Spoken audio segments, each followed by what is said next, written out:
Welcome back for Batch Content Day, episode 2. As you can see by the title, we're talking about one of the most number one asked questions. How much experience do you need before you can start your own cosmetic business? It's the single most common asked question. Yesterday, I had a consultation call with an MP student asking this very question. One of our most popular podcasts for MP entrepreneurs. It comes up every single time. So I'm really excited to get into this one. I see you here. Say hello in the comments. Don't leave me alone. If you're new here, I do this batch content day about once a month. And it's my recommendation for all of you who want to get into social media space because social media burnout is a real thing and it's very time consuming. But if you can set aside one time a month to plan, record, edit, post, schedule, all the things, it will just help give you your time back and it'll avoid burnout and it will allow you to stay consistent and persistent. We know that when you're consistent and persistent, your business will grow. And when it grows, you're going to need help, which is why in the last episode, we talked about how to attract the best talent. And today we're going to talk about starting that business. And so it's a question that keeps many of you stuck in jobs that you've outgrown and endlessly waiting for the perfect time. There's never going to be a perfect time. Okay. That's what I talked about in my commencement speech, right? Life is always going to be happening. So if you're waiting for life to stop happening, you're going to be waiting for a long time. And this question, how much experience I need to start? Well, we're going to destroy that question because it's the wrong one to ask. People with far less experience have done way more when it comes to building multi-million-dollar businesses, right? In and outside of healthcare. The real question you're asking isn't how many years do you need? It's how long is it going to take for me to feel confident? Today, I'm going to give you the blueprint to build that confidence and start your journey right now. We're going to go over 3 key areas. The mind shift, we did that last time too, from employee to student of the game.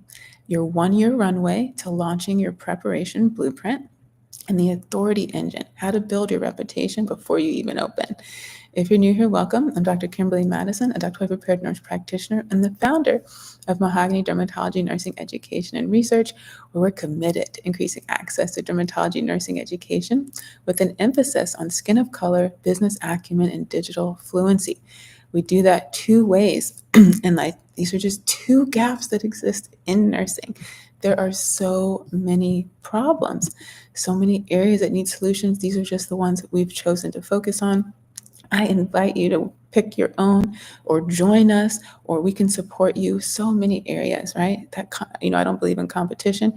I believe in abundance. There's so many opportunities and so much money. So we're here to break that scarcity mindset. So through Mahogany, founded the Alliance of Cosmetic Nurse Practitioners, which is a professional membership for those nurse practitioners who specialize in cosmetics and entrepreneurship who want to have a business on the side or start their own empire.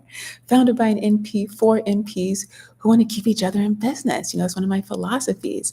And we just pick up where your academic program, your on-demand training, or your in-person weekend training left off, because we know your first question is never your last question. And we're here to provide that ongoing mentorship and coaching. The difference between mentorship and coaching: mentorship is advice. We might even give you some things you can do, resources you can access. But with coaching, we're going to specifically look at what you have right now and the fastest action we can take, and take that action with the least resistance as possible, often giving you our own blueprint so you don't have to Google your life away. And so in the Alliance, we're the only one focused for advanced nursing practice. We are built on the 9 pillars of advanced practice nursing, which is patient care. We all go to patient care school, right? We all start off with that. Once you get into cosmetics and aesthetics, you're going to get some business, right? Mostly marketing. And that's also limited. And a lot of you don't care about marketing. You don't even want to learn about it. You want to hand it off to someone else. And at the end of the day, it's really your responsibility. Personal well-being. All of our training is about how to take care of the patient. But let me remind you, we're patients too, right? So how do we make sure that gets taken care of? Professional development, financial literacy, research, policy, media, technology. And of course, the business side, sales. A big part of what you're going to get through the Alliance is the art of sales, how to close that deal. And so we provide a real concrete roadmap for real life changes that we're all going to face and that we're facing right now. So whether you're navigating scope of practice gray zones, building your team, or launching your first offer, or positioning yourself as a key authority in cosmetics and dermatology, the Alliance was built with you in mind. The alliance, where does that come from? Because you weren't meant to do this alone. That's why you always hear me talk about community. For the last 2 years, I've been talking about community before I even knew I was building a community. And so here we'll find our partners, not only just nurse practitioners, but also those who are in scientific research, branding, law, media, and education. A multidisciplinary approach because we're all treating the same patient. And I think we should be in the same room, not only for education and for patient safety, but for opportunities for business and investment. So let's do our prayer, and then we'll do some updates, and then we'll get into our topic. Okay, Father God, you are faithful. Nothing is impossible for you, and nothing is too hard for you. My problems, pain, grief, and hurt, you know it all. And you carefully support me through every season. Today, I could really use your guidance. Please show me the way through difficult situations I'm facing and fill me with your peace. In Jesus' name, amen. So, quick updates. Since the last time I saw you, my book is out, Nursing Aesthetics. Thank you so much for those of you who help vote for the cover. This is Nursing Aesthetics, an introductory guide for nurse practitioners and entrepreneurs because of that transition to practice. Into a practice in general. Some of you, like we're talking today, are coming straight out of graduation into cosmetics and business. Straight out of practice from maybe primary care, another specialty, into dermatology and cosmetics, and straight into owning your own business, right? And so this covers everything. Of course, we cover skin of color. This is mahogany dermatology after all. We cover everything for your employers and employees. There's a whole bunch of training programs out here. How do you evaluate them? How you can decide where you're going to get the best return on your investment? The onboarding, like we talked about the last episode, that's in here. How do you onboard people in the first 30, 90 days? What's that first 4 weeks looks like? A Botox training, filler training. How are you going to implement AI to help your business become one of the top 100 companies that people want to work for? How do you develop your chief AI officer? And of course, the skin of color. We get into the cosmetics and what that actually means. We get into the history of aesthetics. There are some ideas in here for your DMP and PhD projects. We talk about financial literacy, scope of practice, ethics. That's a big part. Ethics is in here. That's a big concern for a lot of you who work for people who are not medical professionals who own the company that you work for. That's been a big reason why a lot of you have left and are transitioning either into general derm or something else completely. And so all of this, everything in here came from my conversations with you all. That's the foundation for the business. We're here to help you, whether you want to see patients or build your business. We're here to help you solve your problems and keep each other in business. I'm always talking about you marketing. Sales is important too. Marketing is first. That's how you're going to attract your client. But once you attract them, how are you going to close the deal? How are you going to turn those 10,000 followers into $10,000? So I have my new stickers, which you're going to get sick of seeing, but I'm going to show them off all day today. And so these are from Sticker Mule. These are vinyl stickers. These are 3x3. These fit nicely on a water bottle. I'm actually about to order the 2x2 so they can fit in the back of a cell phone. And then these are 1.5 by 1.5 buttons. And it does twist in the back. See? Yeah. And a beautiful aesthetic and really nice if you want to wear it on a lab coat or in another professional setting. All right. So let's see. So let's be honest. How much experience do you need? What you're really asking is how long will it take you to feel confident? Honestly, you can look back over your own life, either in clinical practice, academia, whatever you've done, and you can kind of get a feel for that. The industry will tell you 2 years, 5 years. Doctors are in there for 10 years, over 10 years. But confidence isn't just about time. It's about your perspective and drive. Some of us can take a long time to get to the same endpoint. Some of us don't have that luxury. Many of you, especially if you have children or you're raising a family or you and your partner have said, okay, you get these 5 years to go do your thing. And when you're done, it's my turn, right? So not everyone has time to the same amount of time frame. So starting today, you're no longer just an employee. You're at your current job, right? So let's say you have a job and you're wondering, how long should I stay here? So I'd like, just let's jump into it. I think 2 years is a really good time frame, but it doesn't mean you're just sitting around doing nothing. So depending on where you are when you're watching this, you might be a year out from even applying to nursing school, right? So you are doing work right now.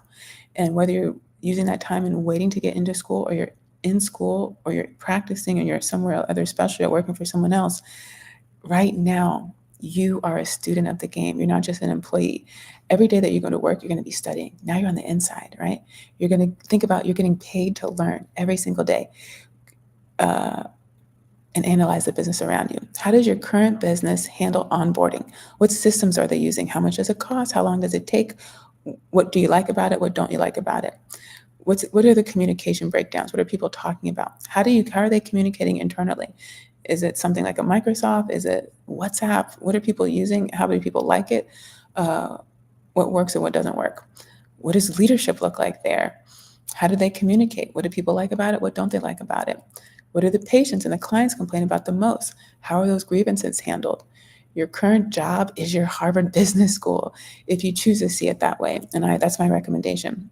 You gain years of business experience in a matter of months just by shifting your perspective from doing your task to analyzing the system. You don't have to Google. You're right there. You have an account to inside the system. That's how I want you to think about it. Okay, so now that you have your mind right, you need a plan. We're here about action. That's the biggest thing about coaching. We're going to help you get from point A to point B and give you the steps to get there. I feel like, I love academia. I promote education all the time, but sometimes it just gives us more questions to ask. And like I said, more certifications, but not more money. So that's one of our problems. We always think we need to go back to school before we can move forward. But education is constant. School is just one place you can get that education. And sometimes it puts us in a place of analysis paralysis. And think about, how long is it going to take you to go to that school? 1 year to apply, 2 years to finish, 3 months to study for boards, 3 months to get your first job, 3 months of onboarding, 2 years of practice. You could already just have a business and hire someone who's already been doing this for 10 years. Okay, so you don't just need to wake up and open a practice, you need to build a runway. Here's a simple 12-month timeline you can start with. So the first 3 months, this is about deep immersion. You're going to read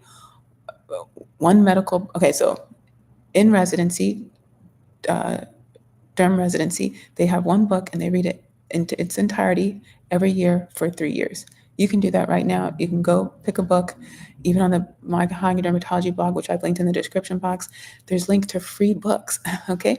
And of course, we have our essential textbooks for dermatology and skin of color, which I'm asking you to share that list with your medical and nursing schools to ask them to add those books onto their recommended and required reading. You can go crack that book open and read it right now. When you're done with that, or simultaneously, on different days of the week, open a cosmetic book. There's so many out there. Pick one and read them. They all have audiobooks. You can read them when you're in the car, when you're working out, when you're cleaning, when you're cooking, when you're charting. And one business book, right? Finish one, start another one. Read them over and over. You're going to plan to attend at least one major conference in each of those areas, right? Medical derm, cosmetics, business, financial literacy. And then start networking with intention, right? Look for mentors and coaches online and in real life. Then next, you're going to move into analyzing the market. Read the latest literature. What are the gaps? That's how I found out the gaps in my own journey and reading the literature and listening to you guys, being in their room. We talk about our best clinical skill when it comes to our patients is listening. It's our best clinical skill. We're trying to build a business. Just listen to the problems people have. People love to tell their problems. That's literally what I realized, that Facebook page, only people coming in there and telling their problems. Very few people are coming in there and telling their successes and their wins and the things they've learned and that's working for them just to share. Now, if someone asks and they're prompted, they might share something that works. But most of the people, just like all these negative Google reviews, most of the people who take the time to leave a review are going to leave in negative reviews. People who have a positive experience usually don't take the same amount of time. This is the same case. So look at the literature. What are the gaps? What problems can you solve and for who? Really understand that market, your market, and it's all local, right? You can come on here and ask me about my market. It's not going to be as helpful as learning your market right now. And who are the thought leaders? Who are the people who've been out here doing the work? What's been done? What's being done? What are they projecting could be done? Go be in the rooms with those people. This is where you can learn your niche, right? We niche down and then we niche up later. Let's look at the business structure. This is when you start to form a process. This is the business part, the structure.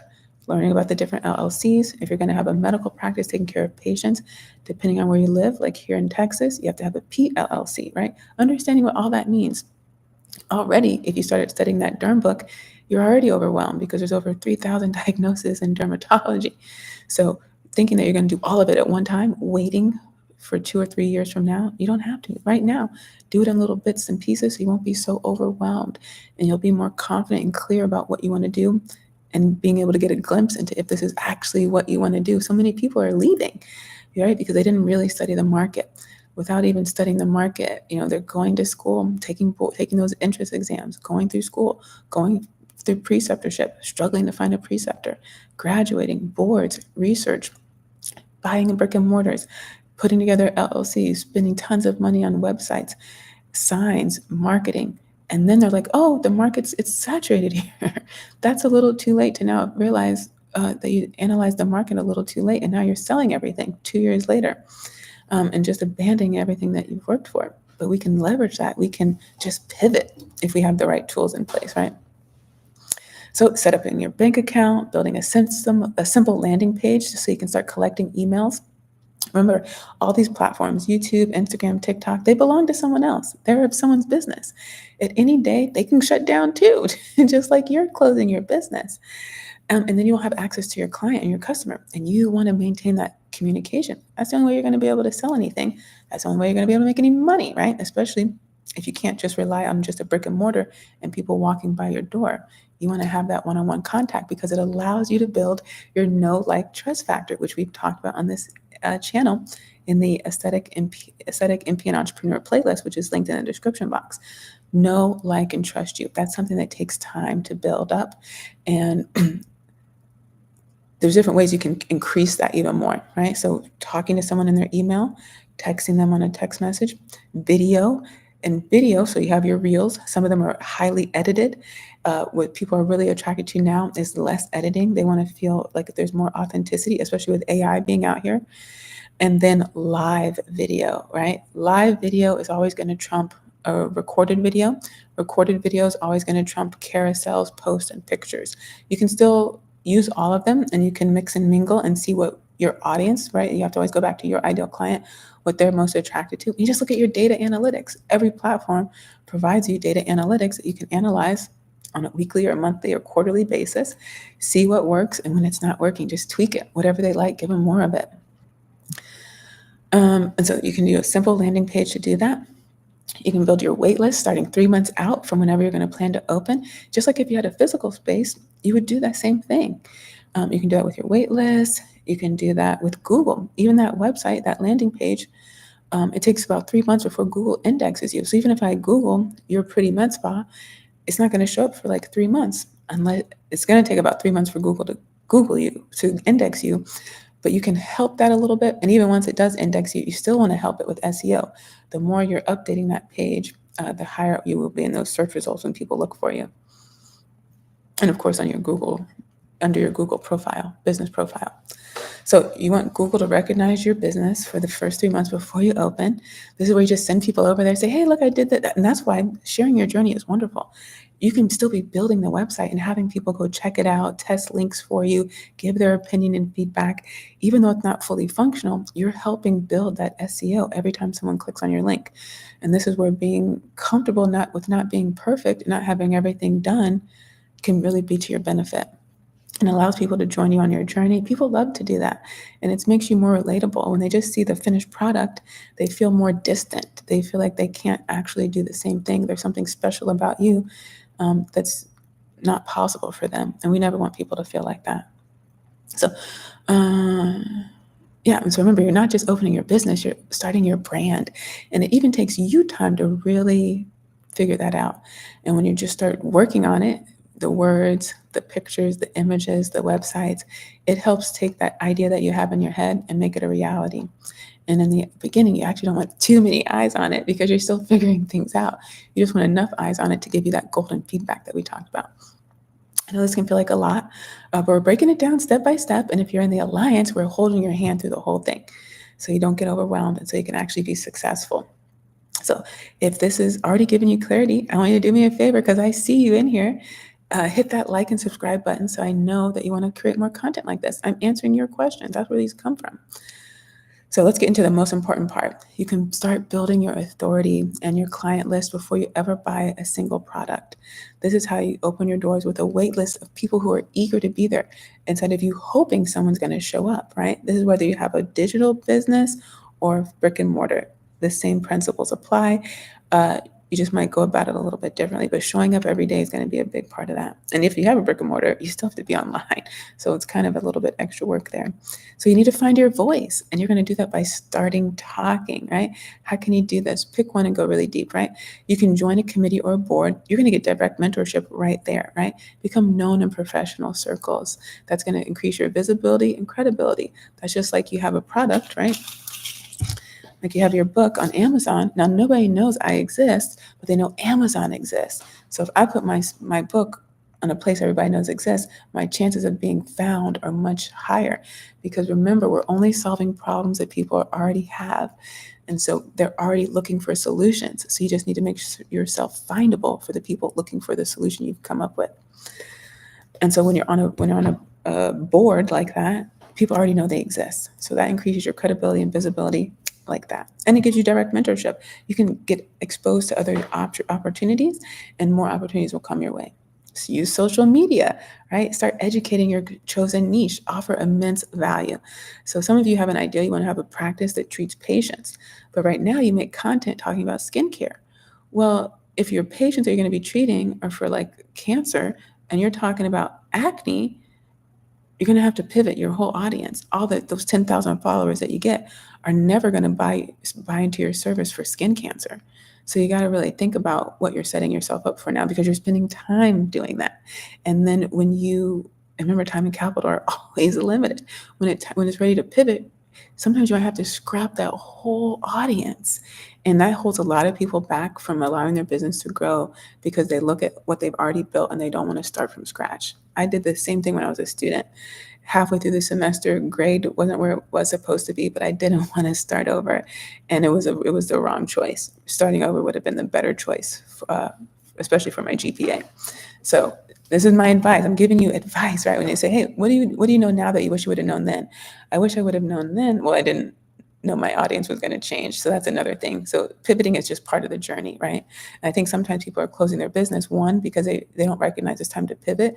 And it's not necessarily that what they're experiencing isn't a sign to just close it all down. It might just be a chance to pivot. And then I think people aren't doing a good enough job hiring staff, and so they're burning out. You can only go so far by yourself. And so they're not sharing that information. That's the reason they're shutting down. They're just saying, hey, I'm closing and I want to sell all my devices and all of my furniture. So yeah, using social media to get your own voice, hear yourself talk, right? The first time you say it, you're not going to love it. We call these early days cringe, right? Your cringe videos, your cringe content. My cringe content is still on this channel. You can go back and see some of those early videos. Shout out to Jay Trevino, the Mahogany Dermatology Nurse Intern for the Year. She reminded me about those videos. She went back and watched them, and they inspired her to start her own channel, because I guess she said, well, look where she was and look where she is. And just just over a year. And so she's like, okay, I think I can do this. And so they're still there. And, it's helpful for me to go back and see, to remind myself, because, we're always looking at the next shiny object. But it could be helpful for you too, right? To have your own content like that, and to be able to see how much has stayed the same and how much has actually changed. Of course, for me, I'm always going to recommend publishing and writing. The better, when you write, you have to be abreast of the trends. That allows you to have information to talk about and to see the gaps and the solutions and to know who's out here working on it. That automatically makes you a helpful resource. And it helps with SEO, right? It helps in so many different ways. And it allows you to pitch your thesis all the time, the solutions, the problems, why you're the best person to solve these problems, why people should support you and buy your service or good. So writing is a huge way to find your voice. And then partnerships, right? Collaborate with other businesses, get in front of their audience, find things that are mutually beneficial for the both of you, because everyone still wants to grow, and there can be a benefit for both of us to partner and to not have to do so much of the heavy lifting alone. And again, find your voice. You can see what other people are doing and get some ideas on where you can fill in gaps that they're not meeting, or how you can collaborate and do something very similar or in different areas, or something completely different, just because you're getting exposed to it. And then build community, of course. I tell you all the time, you can join our community. We'd be happy to have you at the Alliance, but wherever you are, you can also start your own. And within the Alliance, you can create your own communities, little mini communities as well. Your entire focus really at this phase should be on offering value and education, right? And because you're learning too. So you start with where you are. And as you know more, you'll share more. And this is what building trust looks like. And later, all these people who you've educated and offer value and insight, they can become your testimonials because you'll have a brand new business that you've never had before, products that you've never sold before, but people have been working with you. They've built a reputation with you. So you can get them to do testimonials for what it's like to work with you. And so that's what you're doing right now. You're building your reputation as the go-to expert for your thing, for your niche, right? And so I want you to make a commitment right now in the comments. What's one thing from the list you can start doing today to build your authority? And then let's hold each other accountable. Come back in the next video and let me know what you've just chosen. Or you can email me. You can always contact me through the blog and let me know. I'd be happy to be your accountability partner. Today's key takeaway is experience is not a passive number. It is active, intentional pursuit of knowledge and authority. You have enough experience to start that process right now. Your confidence will not be built by waiting, but by doing. I even shared that this week, right? We don't become experts first and then build our dream. We start building our dream and become experts through the work that we're doing. And it's a completely different way of thinking compared to our clinical practice because we do have to check off so many boxes before we're given that opportunity. But in business, it's the opposite. And I think that's our biggest barrier to moving forward. I think that's all I have. So if you're feeling confident that you can start this journey, then your very next question should be, how do I master my niche? And that's why you need to watch the next video. Continue to stay with me with the Batch Content Day. We're going to look at LexRx, the one thing strategy that helped build a multi-million-dollar practice. It will show you the power of focusing, right? Find it, and you'll find that in the Aesthetic NP Entrepreneur playlist if you're not able to join us during Batch Content Day.